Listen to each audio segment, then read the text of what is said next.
Right, I'm here with John Siggs from Team Bonzo, part of the winning team from round 6 of the Queensland Teams Series, teamed up with Gary Middleton to take out the event. How you going, John?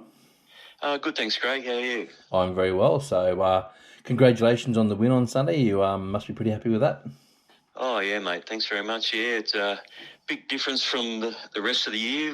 We had to turn it around somehow. So, yeah, Sunday was good. Very good. And we spoke a little bit about that previously, how you had been struggling to find the bigger fish. What did you do different? Um, we just sort of, this year we've kept on saying, no, the fish are going to be up in the rank, and that's pretty well where we've been fishing all this year. Pretty well the last 3 or 4 rounds, and we just struggle to find anything of quality.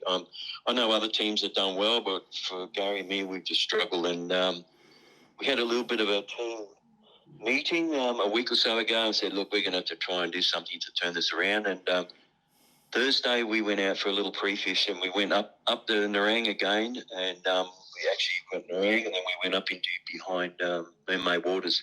And we found a lot of fish, but we couldn't find anything of size that we were happy with. And we just sort of thought, you know what, it's not working. Let's go back to what we've done, a couple of years ago and it's always worked for us. So we decided to go north, and it paid off for us. And I know you've won a lot of money. You've won ABT rounds, etc. Up in the north. So that old adage of going back to what you know. Yeah, it was just sort of a confidence thing, We've been down on confidence, especially me this year. I've struggled in the ABT rounds, and as well as the team stuff here on the coast. And it was good. It was good to finally catch some decent fish. And also it's kind of rewarding to when your plan comes together, you go, yeah, it finally paid off, and everything sort of fell in place, So, yeah, it was good. Now your bag went 183 centimeters, and that's combined length, and Yep. anchored by the rounds big brim of 41.5 centimeters. You've Yep. missed, well, not the series isn't over yet, but you're zero point 0.5 of a centimeter off big brim for the series. So, but when we weighed that fish in, that was an absolute beast. So, well done. Tell us Yeah, about thank you. that particular capture. That particular fish, it came sort of mid-morning. We went to we've got like about 5 areas that we sort of put in rotation, that we rotate through. And it was spot number 5 up at Paradise Point. And we thought, we hadn't fished that yet in the morning, and it was about 11 o'clock, and we thought, we're looking at the tide, and we thought, it's still going to be where we were fishing around Sovereign. At that time, it wasn't flowing, and I'm a big believer in you've got to have flow. And so we thought, let's go up to Paradise Point, because we know it'll still be flowing up there a little bit. And when we got up there, we seen Matthew. He was fishing at the mouth where it goes into the boat ramp. And we thought, oh, no, I hope he hasn't fished that stretch that we want to do. So we thought, no, blow it, let's give it a go. And so we went right at the very top end of the rock wall at Paradise Point there. And it was just flowing, the current was just flowing just right how I like it, which I like it just at walking pace. So I don't like it any faster or any slower, just walking pace. And that's what it was like. And the water was really clean. And there was a lot of boat traffic. And I thought, we were just coming to one pontoon, and there was a boat tied up to it. And I just thought, I'm only going to get one chance to cast here, because when you've got boats going up and down, the pontoons and boats tend to flap up and down and bang. And like most of us know, the brim spook very easily. And I thought, I've got to get one really nice, accurate cast in here. And which I did. I just fired a cranker crab in there right on the corner of the pontoon, between the pontoon and the boat. And it just went straight down, and I thought, oh, I think something's grabbed it, and the fish just came straight back out, lucky for me, straight back out in the deep, and a couple of minutes later, we had it in the boat, and that was a very happy day. That sort of turned our motivation and everything in the boat right around, and we were pumped after catching that one. Nice, and you were right back in the game then too. So, and what other sort of techniques were working? Was it sort of mainly crabs, or other techniques as well?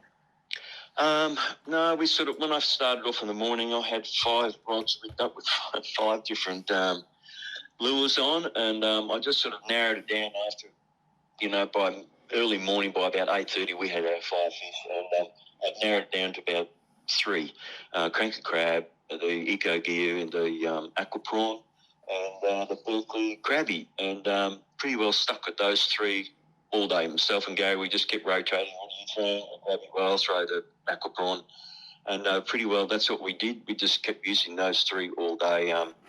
Once you're not getting a bite on something, you generally put it down and you try something else and see if it's giving regular bites on something, but you just keep using it.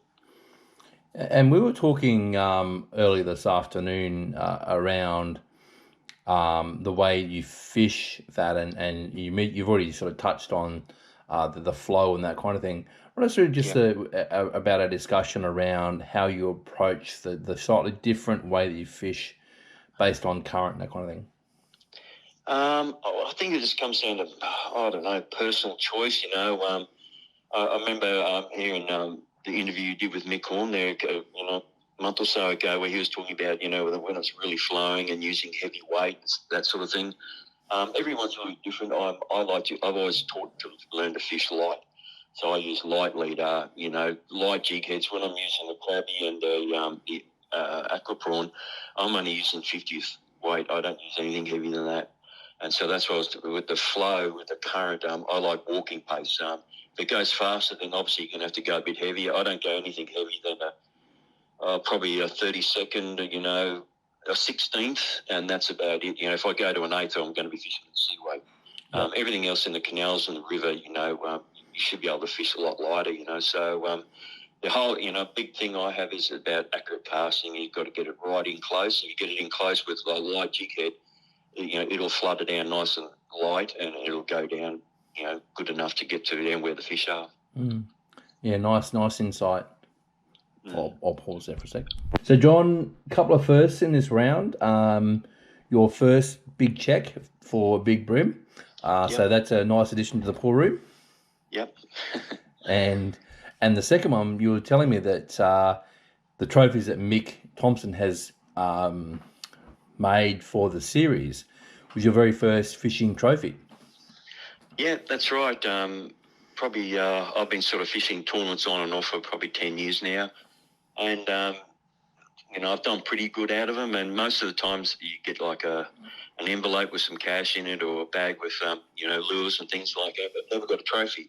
And someday when I got that trophy, it meant a lot to me, because you put a big effort in, and I know a lot of guys call them dust catchers and that, because they've probably got 20 or 30 of them. But this one is my first one, and very special, and it looks fantastic. Thanks to for Mick for making them. They're lovely, and I've got it here on my table here, looking at it right now. Well, I thank you for your time. Congratulations once again, and we look forward to seeing you round 7 to see if you can take out another round. We've had a couple of teams win model rounds, so who knows what you'll end up doing there. So, Thanks very much, Greg, for that.